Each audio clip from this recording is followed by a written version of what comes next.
जल्दी उठ गई आप? आपको भी मेरी तरह नींद नहीं आ रही ना? रात के वक्त बहुत डर जाया करती थी क्योंकि हमारे कमरे साथ साथ थे, तो वो भागकर मेरे पास आ जाया करती थी और मुझे कहती थी कि आंटी मुझे बहुत ज्यादा डर लग रहा है। अपने ख्वाब में देखा मैंने उसे। थी तो वो बड़ी, लेकिन आवाज बचपन वाली थी। हालांकि सबसे ताकतवर वही थी। मैं भी चाहती हूँ कि काश एक बार उसको देख सकूं। मुझे तो डर लगता है कि कहीं मैं उसको भूल ना जाऊं, इसलिए रोज उसकी तस्वीर देखती हूँ। क्योंकि हमने कोई अच्छा दिन नहीं गुजारा जिसको याद कर सकूं। हमने अपनी जिंदगी में देखा ही क्या है, और मेरे भाई ने भी। अपने दुख और राज सीने में दफन करके ही चली गई बेचारी लड़की। क्या मतलब? एलिफ के पास क्या राज था? अब ये तो अल्लाह को ही पता है। हाँ हाँ, अल्लाह तो जानता है, लेकिन जो लोग वजह बने वो तो अब तक जिंदा हैं और अपनी जिंदगी सुकून से गुजार रहे हैं माशाल्लाह। आपने ही कहा था ना कि एलिफ को आजाद के पास रेयान ने भेजा है, ऐसा ही है ना? खुद को आजाद से बचाने के लिए एलिफ को आगे कर दिया और एलिफ रेयान की वजह से कुर्बान हो गई। लेकिन मैं रेयान को खुश नहीं रहने दूंगी। रेयान को एलिफ की कुर्बानी का हिसाब अब देना ही होगा और वो मैं लूंगी।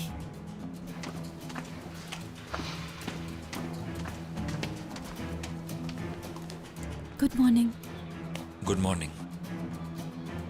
अस्मा खाला, दादी जान अपने कमरे से बाहर आ गई हैं क्या? नहीं बेटा, अभी नहीं आई।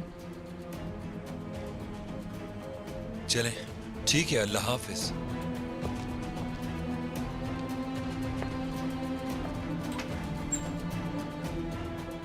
मुझे डर लग रहा है कि अगर दादी जान कमरे से बाहर आ गई तो क्या होगा?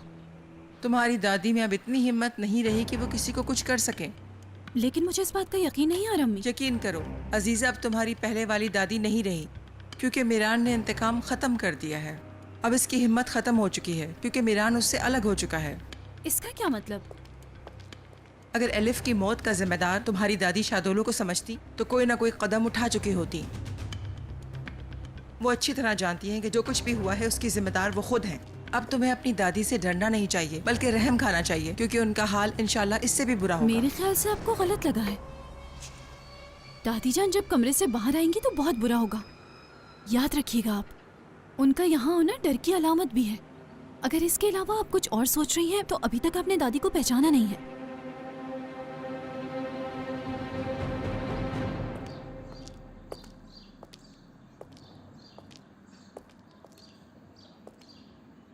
घर में दो दो औरतें हैं और जरा सा नाश्ता बनाने के लिए क्या सारा दिन लगेगा? हाँ,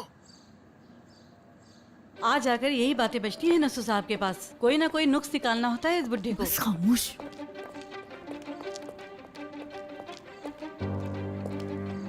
दादा जान, और कितना इंतजार करूं? आंटी कब आएंगी? जी अपने दादा की जान, थोड़ी देर में आ जाएंगे। पिछले 40 दिनों में 40 साल जितना दुख बर्दाश्त किया, लेकिन अल्लाह ताला ने हमारे उस दुख को सुख में बदल दिया। अब थोड़ी ही देर बाद उस दरवाजे से घर का सबसे छोटा शादुलू खानदान का फर्द दाखिल होगा। हाँ खिजर, खुदा का शुक्र है। दादा जान आंटी आ गई। दादा जान, बेबी भी आ गया। आ जाओ, आराम से संभल कर।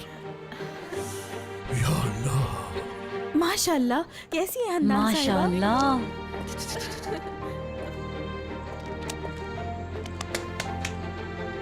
माशाल्लाह, ये बहुत प्यारी है।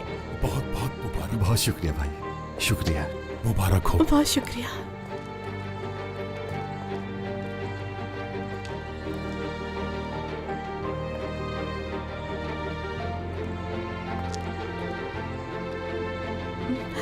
आराम से, सर का ख्याल रखना। बाबा, आपकी पोती पहली बार आपका हाथ चूमने आई है।